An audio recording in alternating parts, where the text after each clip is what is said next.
अगर आपको भी दिन भर आलस आते रहते हैं, अगर आप भी हर काम को टालते रहते हो, हर वक्त शरीर में लो एनर्जी रहती है, हर वक्त ऐसा लगता है कि अंदर से एनर्जी पूरी तरह से खत्म हो चुकी है, अगर ऐसा है तो ये वीडियो आपके लिए है।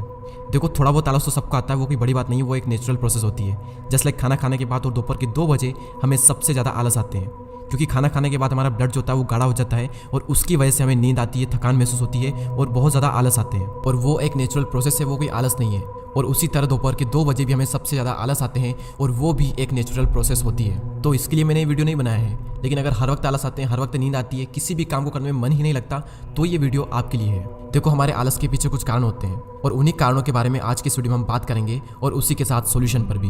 तो नंबर 1 पॉइंट जिसकी वजह से हमें सबसे ज़्यादा आलस आते हैं वो है लैक ऑफ स्लीप। आप में से कई लोगों के मन में यह भ्रम होगा कि ज़्यादा सोने वाले लोग आलसी होते हैं, लेकिन एक्चुअल में आलसी वो लोग होते हैं जो कम सोते हैं। साइंटिस्ट की अगर हम माने तो एक एवरेज इंसान को कम से कम 7 से 8 घंटे की नींद जरूर लेना चाहिए। अदरवाइज आप सिर्फ अपने 1-2 घंटे बचाने के लिए अगर 1-2 घंटे की नींद कम लेते हैं तो हो सकता है कि यही 1-2 घंटे आपके दिन के 8-10 घंटे बर्बाद कर दें। आप में से जिन भी लोगों को दिन भर नींद आती रहती है उसका सिर्फ एक ही कारण है कि रात में आपने सही से नींद नहीं ली है। तो अगर आप कम नींद लेते हैं तो प्रॉपर 7 से 8 घंटे की नींद लें और उसके बाद आप देखेंगे कि आपको दिन में नींद आना काफ़ी हद तक कम हो जाएगा। नेक्स्ट पॉइंट यहाँ पर आता है लैक ऑफ फिजिकल एक्टिविटी, या फिर दूसरे शब्दों में कहें तो घंटों तक एक ही जगह पर पड़े रहना। ये चीज़ तो आप सबने भी एक्सपीरियंस जरूर की होगी। जब आप घंटों तक एक ही जगह पर बैठकर फ़ोन चलाते हो या फिर टीवी देखते हो या फिर कुछ भी वो काम करते हो जिसकी वजह से आपको बैठे रहना पड़ता है, उस वक्त आपकी बॉडी पूरी तरह से स्टक हो जाती है, ब्लड सर्कुलेशन स्लो हो जाता है और उसके बाद अगर आप कोशिश करोगे पढ़ने बैठने की या फिर कुछ भी करने की तो आपका माइंड और आपकी बॉडी साथ ही नहीं देगी आपका, और आपका किसी भी काम को करने का मन ही नहीं करेगा।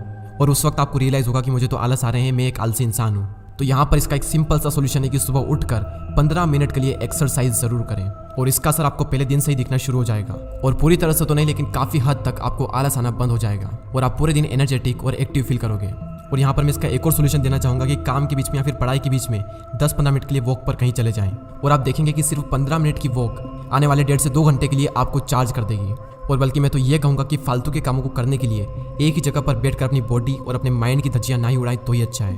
और अगर आप एक ही जगह पर बैठकर काम करते हैं तो जैसा कि मैंने बताया कि सुबह उठकर 15 मिनट के लिए एक्सरसाइज जरूर करें और काम के बीच में 10-15 मिनट के लिए कहीं वॉक पर चले जाएं। नेक्स्ट पॉइंट यहाँ पर आता है हेवी डाइट।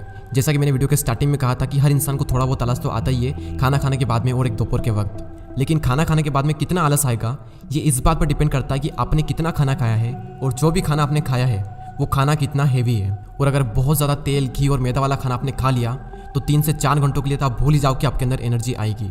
तो इसीलिए हल्का खाना खाओ और खाना खाने के बाद में बाईं ओर करवट लेकर 45 मिनट के लिए सो जाएं।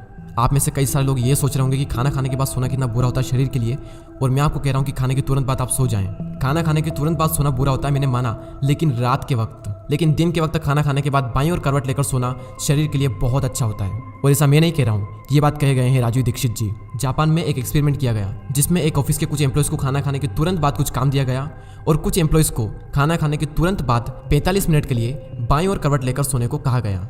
और इस एक्सपेरिमेंट के बाद जो रिजल्ट निकला वो कमाल का था। जिन एम्प्लॉयज़ को खाना खाने के बाद रेस्ट दिया गया उनकी प्रोडक्टिविटी, क्रिएटिविटी और एनर्जी का लेवल काफ़ी हद तक हाई था एज कम्पेयर टू उन एम्प्लॉयज़ के जिन्हें खाना खाने के तुरंत बाद काम करने को कहा गया था। और वैसे भी खाना खाने के तुरंत बाद हमारा ब्लड गाढ़ा हो जाता है और हमारी बॉडी हमसे रेस्ट मांगती है, क्योंकि हमारी बॉडी को सच में रेस्ट की जरूरत होती है। तो हमें हमारी बॉडी को वो दे देना चाहिए जिसकी उसे जरूरत है, तभी हमारी बॉडी और हमारा माइंड हमारा साथ देगा। तो खाना खाने के बाद अगर आपको बहुत ज़्यादा आलस आते हैं तो बाईं ओर करवट कर 45 मिनट के लिए सो जाएं, लेकिन याद रहे कि 45 मिनट से ज़्यादा ना सोएं वरना प्रॉब्लम भी हो सकती है। नेक्स्ट पॉइंट यहाँ पर आता है लैक ऑफ इंटरेस्ट। सदगुरु ने एक बहुत ही कमाल की बात कही है कि अगर आप किसी भी काम को टाल रहे हो यानी आप उस काम को सच में नहीं करना चाहते, और अगर आप किसी काम को सच में करना चाहते हो तो आप उस काम को टालोगे नहीं।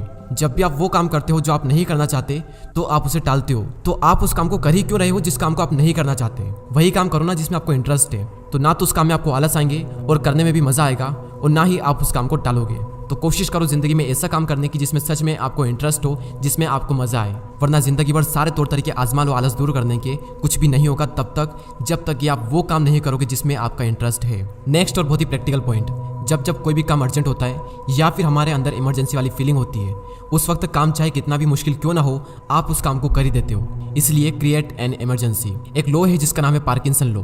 ये नियम ये कहता है कि दिए हुए काम को कोई भी इंसान उतने ही टाइम में करता है जितना टाइम उसे मिला है। यानी अगर किसी काम को करने के लिए एक इंसान को 1 महीना दिया गया है तो वो इंसान उस काम को 1 महीने में ही खत्म करेगा, भले ही वो काम 10 से 15 दिनों में भी खत्म हो सकता है। अगर आप एक स्टूडेंट हो तो इस चीज को बहुत ही अच्छे से रिलेट कर सकते हो। हमें हर साल पता होता है कि फरवरी मार्च में हमारी एग्जाम में बहुत टाइम होता है, लेकिन असली पढ़ाई हमेशा जनवरी के महीने में ही स्टार्ट होती है। आपको ये देखना है कि जो भी काम आपके पास में है आप उस काम को कम से कम टाइम में कैसे फिनिश कर सकते हो, क्योंकि किसी को नहीं पता कि हमारे पास में कितना टाइम है। कई लोगों को ये लगता है कि उनके पास में तो बहुत टाइम है। इंसान की सबसे बड़ी गलती है ये सोचना कि उसके पास में टाइम है, इसलिए जो भी काम है उसे पहले ही कर लो। लास्ट बट नॉट लीस्ट, हमारी एनर्जी लो होने का सबसे बड़ा कारण हम अपनी एनर्जी को फालतू के कामों में लगा देते हैं और फिर मेन वर्क को करने के लिए हमारे पास में एनर्जी ही नहीं बचती।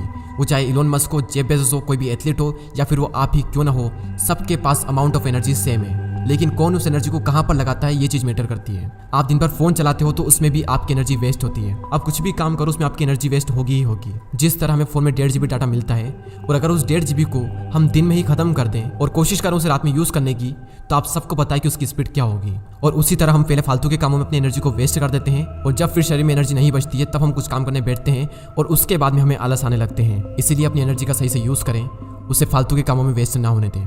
तो चलिए इस वीडियो को समराइज कर लेते हैं। तो नंबर 1 पॉइंट था lack of sleep, second point आता है लैक ऑफ फिजिकल एक्टिविटी। और इस पॉइंट में हमने डिस्कस किया कि सुबह उठकर 15 मिनट के लिए आपको एक्सरसाइज करना है और 15 मिनट के लिए काम के बीच में आपको वॉक पर जाना है। नेक्स्ट पॉइंट है हेवी डाइट, और इस पॉइंट में हमने डिस्कस किया कि हल्का खाना खाएं और खाना खाने के बाद में अगर आपको आलस आते हैं, नींद आती है, तो बाएं और करवट लेकर 45 मिनट के लिए सो जाएं और 45 मिनट बाद जब आप उठेंगे तो आप बहुत ही ज़्यादा एनर्जेटिक फील करेंगे। नेक्स्ट पॉइंट है लैक ऑफ इंटरेस्ट। कोशिश करें अपनी ज़िंदगी में उस काम को करने की जिसमें आपको इंटरेस्ट हो, तो उससे रिलेटेड जितने भी काम होंगे उसमें आपको आलस नहीं आएगा। और अगर आलस आ रहा है तो समझ जाओ कि आपका उसमें इंटरेस्ट नहीं है। नेक्स्ट पॉइंट आता है क्रिएट एन इमरजेंसी। इस पॉइंट में हमने बात की पार्किंसन लॉ के बारे में, और पार्किंसन लॉ ये कहता है कि जिस भी काम को करने के लिए जिस भी इंसान को जितना टाइम दिया गया है वो इंसान उस काम को उतने ही टाइम में फिनिश करता है। तो अगर आपको ये लगता है कि मेरे पास में बहुत टाइम है तो आप बहुत टाइम बाद ही उस काम को करोगे, और एक्चुअल में किसी भी इंसान को नहीं पता कि उसके पास में कितना टाइम है। बस कुछ मूर्ख लोगों को लगता है कि उसके पास में बहुत टाइम है, और इंसान की सबसे बड़ी गलती है ये सोचना कि उसके पास में टाइम है। लास्ट बट नॉट लीस्ट, हम अपनी एनर्जी को फालतू के कामों में वेस्ट कर देते हैं और हमारा जो मेन काम होता है उस काम को करने के लिए हमारे अंदर एनर्जी ही नहीं बचती। तो इसलिए अपनी एनर्जी को फालतू की जगह वेस्ट ना करके सही जगह पर लगाएं। उम्मीद करता हूं कि इस वीडियो ने आपकी कुछ ना कुछ हेल्प जरूर की होगी, और नेक्स्ट वीडियो को मिस ना करने के लिए सब्सक्राइब करके बेल आइकन को प्रेस कर दें। मैं मिलता हूं आपसे अगली वीडियो में। जय हिंद, जय भारत।